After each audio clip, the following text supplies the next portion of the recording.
क्या आप जानते हैं, एक माँ का विचार, उसकी भावनाएं, उसका आचरण उसके गर्भ में पल रहे बच्चे के चरित्र का निर्माण करता है।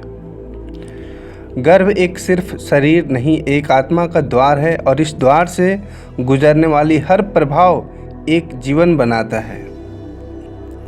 ये कोई नई बात नहीं, वेद और पुराण इस बात के गवाह हैं। आज आपको ले चलते हैं एक ऐसा ज्ञान के सफ़र पे जिसे कहते हैं गर्भ संस्कार।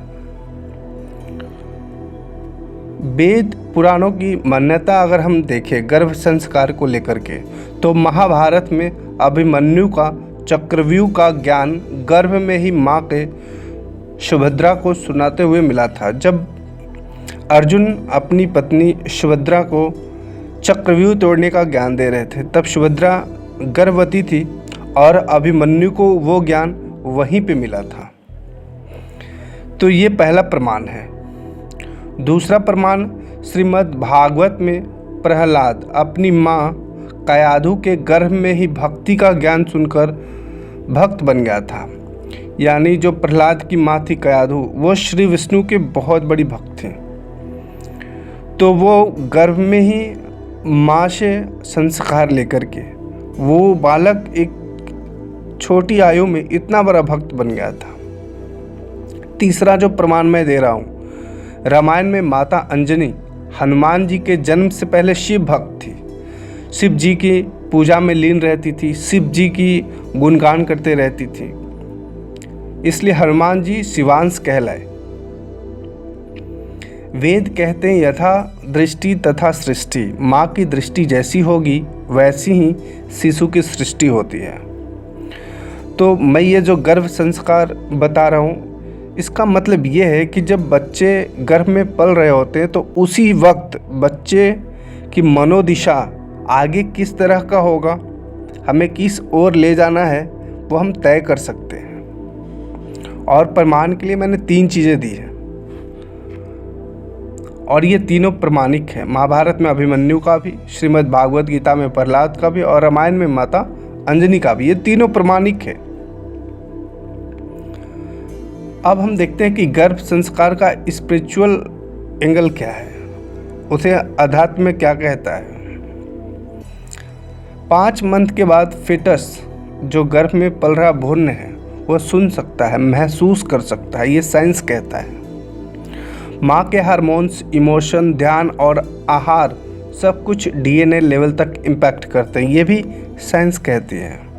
इसलिए एंशिएंट भारत में गर्भोनिषद जैसे ग्रंथ लिखे गए।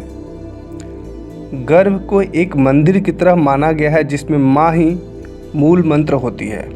माँ जिस तरह की आचरण करेगी उस अवस्था में बच्चे में उसी तरह के संस्कार जाते हैं। गर्भ संस्कार का अर्थ है शरीर बनने के साथ साथ एक आत्मा को दिव्य बनाने की यात्रा। अगर आप भी चाहते कि आपका बच्चा एक दिव्य आत्मा बने, तेज बने, आगे चल के बहुत कौशल हो, महत्वाकांक्षी हो, तो ये क्रिया आपको ज़रूर करनी चाहिए। क्या करना है जब आप गर्भावस्था के दौरान हो? मंत्र साधना डेली 5 मिनट करना है। कैसे करना है वो पूरी प्रक्रिया मैं बता रहा हूँ। ओमकार का जाप रोज़ 11 बार करना चाहिए, फिर गायत्री मंत्र 21 बार करना चाहिए, और तीसरा है सनातन गोपाल मंत्र। ये प्रमुख मंत्र है गर्भावस्था के दौरान। मंत्र है ओम देवकी सूत गोविंद वासुदेव जगतपति देहि में तनायाम कृष्णा त्वाहम शरणम गतः, ये 108 बार पढ़ना चाहिए। दूसरा है ध्यान और संगीत, जैसे कि बांसुरी, बीना, तबला शिशु के मस्तिष्क को सुधारते हैं, मस्तिष्क को तेज करते हैं। इनकी जो वेवलेंथ है, जो तरंग दैर्ध्य है, वो बच्चे की मस्तिष्क को क्या करते हैं, तेज करते हैं। राग भैरवी या यमन का जो संगीत है वो भी 10 मिनट सुन सकते हैं। माँ के लिए डेली 10 मिनट डीप ब्रीदिंग और भगवान का स्मरण करना बहुत ही फायदेमंद होता है।